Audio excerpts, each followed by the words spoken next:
அண்மை செய்தி.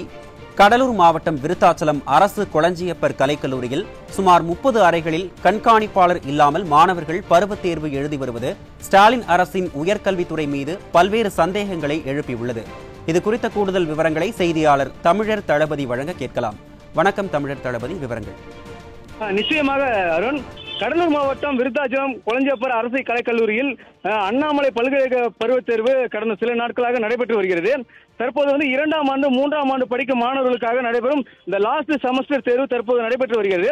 அதன் ஒரு பகுதியாக இன்று நடைபெறும் பருவத் தேர்வுக்காக கல்லூரியில் சுமார் 60 தேர்வு அறைகளில் சுமார் 2500க்கும் மேற்பட்ட மாணவர்கள் தற்போது தேர்வு எழுதி வருகின்றனர். இந்நிலையில் இந்த நிரந்தர பேராசிரியர்கள் பெரும்பாலானோர் பணிக்கு வராததால் சுமார் 30 அறைகளில் தேர்வு கண்காணிப்பாளர்கள் இல்லாமல் மாணவர்கள் தேர்வு எழுதும் அவல நிலைக்கு தற்போது தள்ளப்பட்டுள்ளனர்.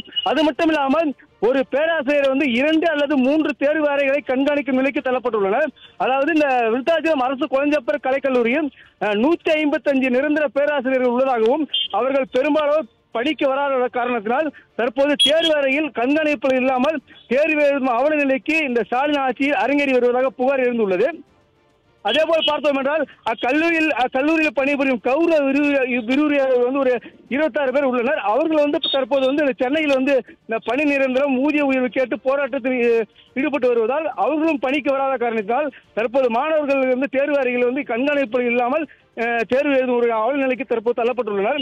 இதனால் ஒரு மாணவர்களின் கல்வி தரத்தில் பாதிப்பு ஏற்படும் எனவும் இந்த விடியா ஆட்சியில் மாணவர்களின் கல்வித்தரம் கேள்விக்குறியாகிவிட்டதாகவும் இது குறித்து இந்த ஸ்டாலின் அரசின் உயர்கல்வித்துறை உரிய விசாரணை மேற்கொண்டு அந்த சம்பந்தப்பட்ட கல்லூரி தாளாளர் மற்றும் இந்த தேர்வுக்கு வராத பேராசிரியர்கள் மீது உரிய விசாரணை மேற்கொள்ள வேண்டும் என்று ஒரு கோரிக்கை எழுந்துள்ளது. அருண், விவரங்களை வழங்கியமைக்கு நன்றி தமிழர் தளபதி.